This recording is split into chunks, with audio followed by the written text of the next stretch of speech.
Master साहब और सोन कैला पाला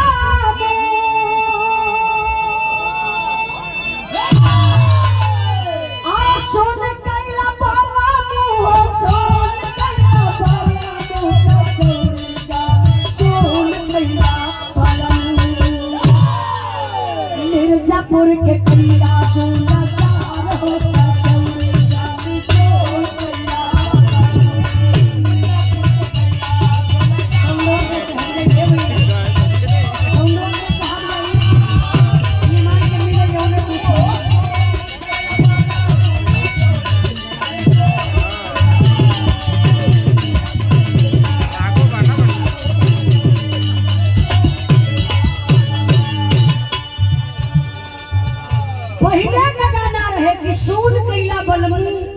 कचौड़ी गली सून कैला मिर्जापुर के कैला गुलजार।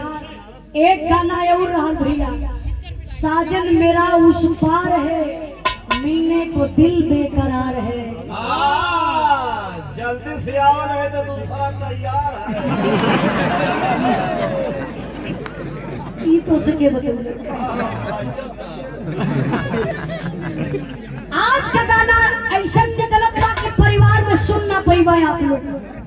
सच्चाई बताओ थी गाना वाकई जा तारा परदेश बनमुआ घर में हमके छोड़ के तनी जाए से पहले खाला मुर्गा से रोटी बोल मुर्गा से ना एक कट्टा उठलानी से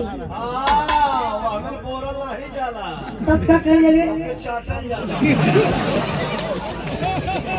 तो आई सरकार का लगे तो भान कही नहीं। अगर ये लिपस्टिक पाए जाए तो ओमाई चावल सान के खाए ले। अच्छा ये दादा लोग लिपस्टिक के बारे में जानत हुआ कि ना भैया? क्या जानत हुआ? ये तो मिसी चलत रहा लगी रही दादा लोग और गावत रहे। क्या गाँव मास्टर साहब?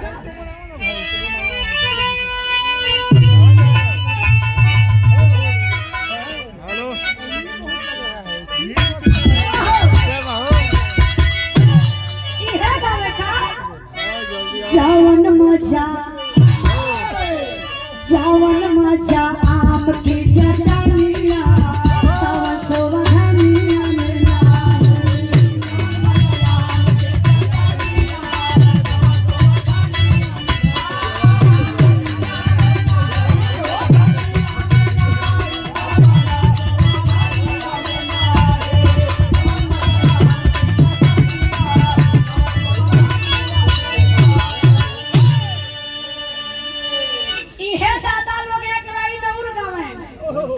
जवन मजा कहाँ ये बच्ची वो मजा कहाँ मिली?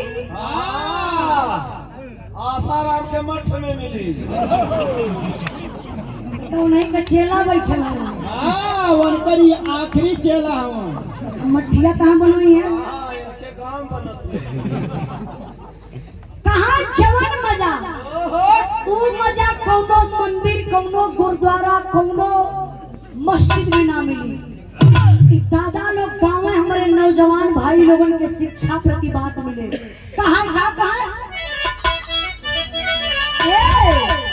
जवन मजा अपनी डोरा दुनिया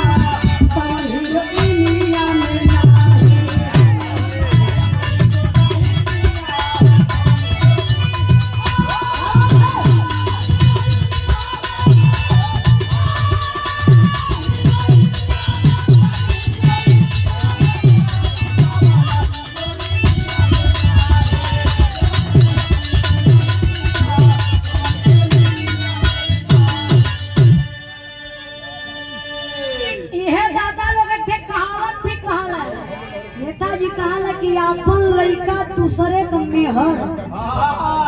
सबके फुहर लगे। शैलेश बाबा क्या बात है।